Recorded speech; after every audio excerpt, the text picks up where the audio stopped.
बिस्मिल्लाहिर्रहमानिर्रहीम, अस्सलाम वालेकुम। मेरा नाम है ज़ीशान उस्मानी। ये वीडियो बहुत ज़्यादा ज़रूरी है, इसको आप ज़रूर देखिए। इसका नाम है बेनाम दुश्मनों के नाम। होता कुछ यूँ है कि जब आप तरक्की करते हैं, अगर आप कुछ नहीं कर रहे ना, आप फ़कीर हैं, तो किसी को आपसे जेलसी नहीं होगी। लेकिन आप कुछ भी अगर कर रहे हैं, आप आगे बढ़ना शुरू करते हैं, तो बिला वजह के बेनाम दुश्मन आपको मिल जाते हैं। वो ऐसे ही मिल जाते हैं। वो खुरदुरी झाड़ियाँ होती हैं ना, अपने आप उगती हैं। आपको कोई बीज नहीं डालना पड़ता, पानी शानी नहीं डालना पड़ता, अपने आप हो जाती हैं। हाँ, पौधा उगाने के लिए, गमला बनाने के लिए बड़ी मेहनत करनी पड़ती है। तो ये बिला वजह आपकी तरक्की के साथ साथ तरक्की की ये ज़कात होती है कि बहुत सारे दुश्मन आपके आ जाए। इस तरह पैसों की ज़कात होती है ना, इस तरह हमारे मुल्क में तरक्की की ज़कात है, सक्सेस की ज़कात है। और ज़कात ये है कि लोगों का जुल्म, झूठ और हसद बर्दाश्त किया जाए। ये इस तरह बरसता है जैसे मानसून की बारिश बरसती है। ये वो फसल है जो हमारे पास नील के साहिल से लेकर ता बगा के खासकर हम सब के सब बोरे होते हैं और काट रहे होते हैं। लोगों का हसद इतना सादा होता है।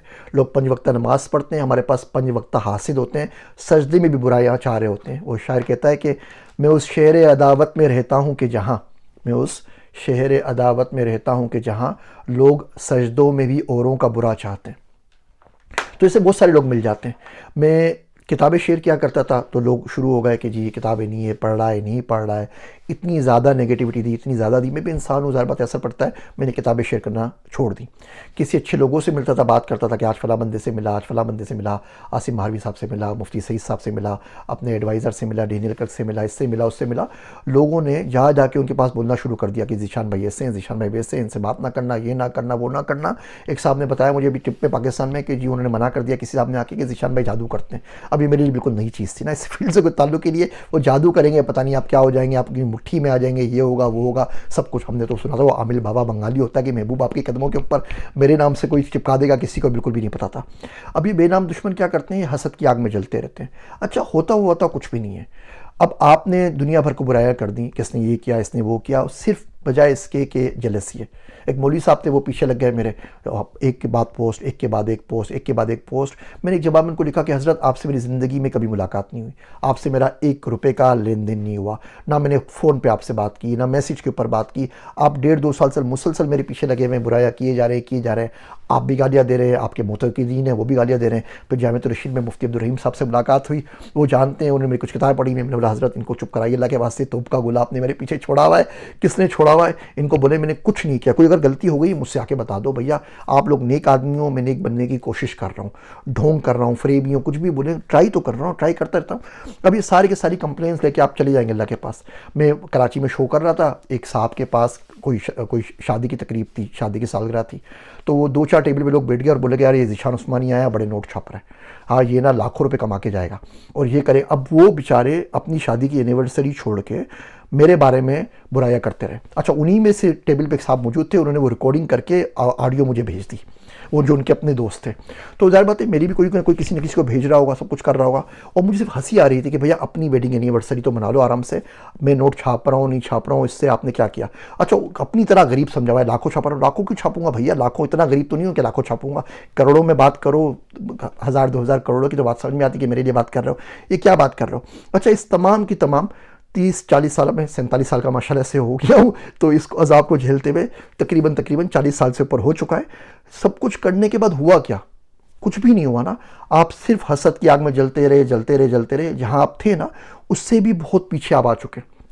क्योंकि तमाम हसद को देख के, तमाम चीज़ों को देख के आगे बढ़ने को आप डिमोटिवेट हो गए, आप और ज़्यादा गमज़दा हो गए, और ज़्यादा परेशान हो गए। अपनी जो नेकियां थी, मैं तो वैसे नालायक आदमी हूँ, अपने सारे नेक बड़े मौलवी किस्म के लोग हैं, आपने अपनी नेकियां मेरे नाम के ऊपर ट्रांसफ़र करवा दी। आप हर चीज़ के पीछे लग जाएंगे। मुफ्ती सलीम साहब का बोला कि भैया आप कर दें वहाँ पे, मैं खुद देख कर आया हूँ, शरह सदर है कि अच्छा काम कर रहे, आप उनके पीछे लग गए कि जी आपने उनको फितराना नहीं देना, आपने ये नहीं करना। आपको क्या टेंशन है भैया, खुद जाके विजिट कर लो। हर जो चीज़ मेरे से अटैच होगी इसका ये मतलब तो नहीं ना कि वो ख़राब हो जाएगी। और मुझसे अगर इतनी दुश्मनी है, इतना प्रॉब्लम है, तो मुझे देखना सुनना छोड़ दो। देखना भी मुझे एक वीडियो देखी हुई होती है भाई साहब। कल जो वीडियो बनाई हुई ना, वो भी उन साहब ने देखी हुई होती है और बुराई से बाज नहीं आते। इस तमाम करने के बाद हुआ क्या? आपने चाहा कि मैं ज़िंदगी में शक्कर से बाहर ना निकलूँ, अल्लाह पाक ने 129 मुल्क घुमा दिए। आपने चाहा कि मुझे ग्रीन कार्ड ना मिले, 13 मुझे मिल गया भाई साहब। आपने चाहा यूएस में नहीं आ सकूँ, दुनिया को जाके बोला यूएस से निकाला गया हूँ, यूएस सेनेट तक में अल्लाह पाक ने पहुँचा दिया। आपने चाहा सऊदी अरब में जाके उम्रा ना कर सकूँ, वहाँ पर जाऊँ तो पकड़ा जाऊँ, अल्लाह पाक ने वहाँ पर प्रिंस के साथ काम करवा दिया। आपने बोला यूके में दाखिला ना हो, यूके प्राइम मिनिस्टर ऑफिस में जाके काम कर लिया। किधर किधर से इसको फ़ायदा कुछ भी नहीं हो रहा। आप कह रहे हैं लाखों रुपए कमा रहा हूँ। पाकिस्तान आया था सेशन किए, वो सेशन में जब मैं स्पीच दे रहा था मैंने 1,03,500 रुपये कमाए पर मिनट के। Every single minute that I speak on stage 1,03,500 रुपये। और मुझे कोई फ़र्क भी नहीं पड़ता। पाकिस्तान गया था तो 6,000 रुपये पाकिस्तानी जेब में थे, वापसी में 120 रुपये थे। जो कमाया बराबर करके लगा कर आ गया। आखिरी रात में कुछ पैसे बच गए थे, 5-6 लाख रुपए। एक चक्कर मारा उसका, आप पारा का जो पैसे थे दे दिए लोगों को, बराबर किए। अल्लाह खैर सल्ला।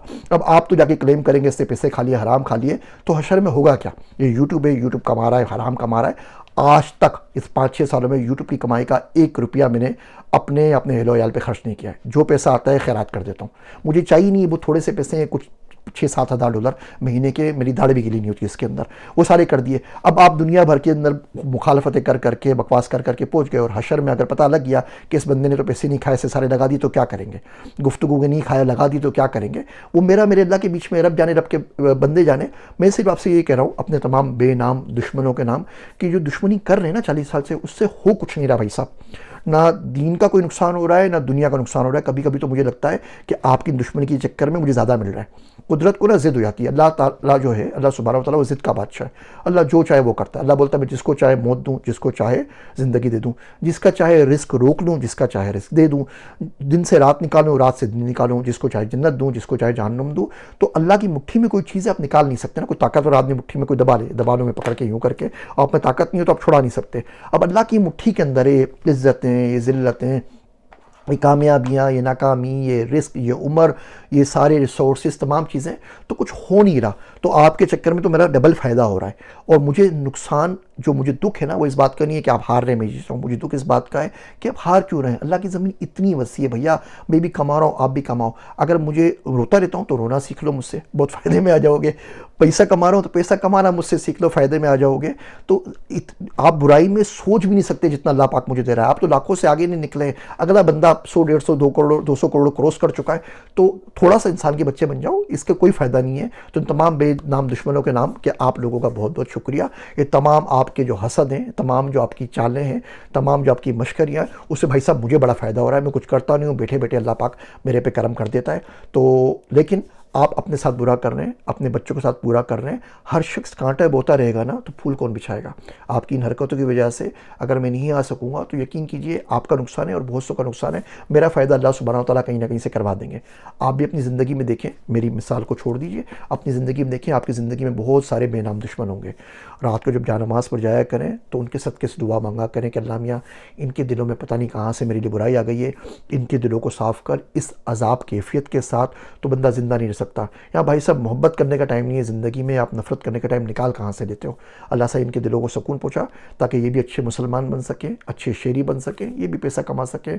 उम्मत के पास पैसा कम है, ये भी कुछ किसी काबिल होंगे, 2-4 लोगों को रोज़गार दे सकेंगे। बिला वजह बदगुमानी रखना लोगों के बारे में, सुनी सुनाई बात के ऊपर अमल कर लेना। मैंने ज़िंदगी में आपसे नहीं मिला, मैंने ज़िंदगी में आपसे 1 रुपये का काम नहीं किया।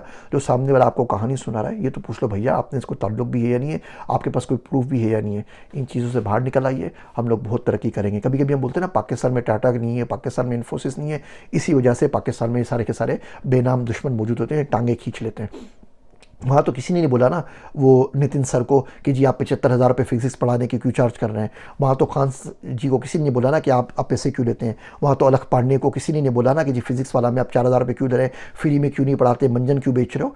एजुकेशन कंटेंट का, पढ़े लिखे लोगों का दुनिया के अंदर कोई ना कोई मरतबा होता है, उनकी कोई ना कोई उनको बढ़ोतरी देता है, कोई उनको शाबाश देता है, कोई उनकी कदर करता है। हमारे पास हर वो शख्स जो आपको पढ़ाने के लिए आए, जो आपसे अच्छी बातें करे, जो आपको मुफ्त में कुछ सिखा रहा हो, आप उसी को गालियाँ देते हैं। यूट्यूब तो फ्री है ना, यहाँ इसके तो कोई चार्जेस आपसे नहीं ले रहा ना, इसमें भी आपको प्रॉब्लम है। इसके भी पैसे मैं कहाँ खर्च करता हूँ, कहाँ लगाता हूँ, उसमें भी आपको प्रॉब्लम है। तो इस कल्बी बीमारी का मेरे पास कोई इलाज नहीं है, शक का इलाज कोई नहीं है, बदगुमानी का इलाज कोई नहीं है, हसद का कोई इलाज नहीं है। ये वो आग है जो आपने खुद रेशम के कीड़े की तरह अपने लिए खुद चुन ली है। आप बुनते रहेंगे और एक दिन उसमें जल के भस्म हो जाएंगे, और ऑलरेडी भस्म हो रहे हैं, और सामने वाले का कुछ नहीं होना यार। वो शायर कहता है कि दुश्मन के मिटाने से मिटा हूँ ना मिटूँगा, दुश्मन के मिटाने से मिटा हूँ ना मिटूँगा, और यूँ तो मैं फ़ानी हूँ, फ़ना मेरे लिए है। तौहीद तो ये है कि खुदा हश्र में कह दे, बंदा ये दो आलम से खफा मेरे लिए है। तो ऐसे बंदे को मेरा दोस्त बोलता है अब्दुल्ला कि ऐसे बंदे को कभी कुछ नहीं कहना चाहिए जिसका अल्लाह के सिवा कोई ना हो। वो तो जहाँ नमाज बिछा के बैठ जाएगा तो आप किधर जाएंगे। कभी बंदे को तंग नहीं करना चाहिए। किसी दिन कोई अल्लाह वाला आपकी ज़ुबान के नीचे आ गया ना, आपकी लफ्फ़ाज़ी के नीचे, तो याद रखिए अपनी दुआओं से, अपनी आहों से आपकी दुआएं राख कर देगा, कुछ मिल नहीं पाएगा। तो पंगा लेने से पहले सोचा तो करें किससे पंगा ले रहे हैं और क्यों ले रहे हैं। अल्लाह को अपनी मखलूक से बहुत ज़्यादा प्यार है। वो गुनाहगार भी है, वो सियाकार भी है, वो जितनी सारी बुराइयां बोलते हैं वो सारी उसमें मौजूद हैं। आपने जितने इल्ज़ामात लगाए थोड़ी देर के लिए मान लेते हैं, वो सारे उसमें मौजूद हैं। वो फ्राडिया भी हो गया, वो शराबी भी हो गया, वो जानी भी हो गया, जो बोलना है बोलते रहिए, वो सारे मौजूद हैं।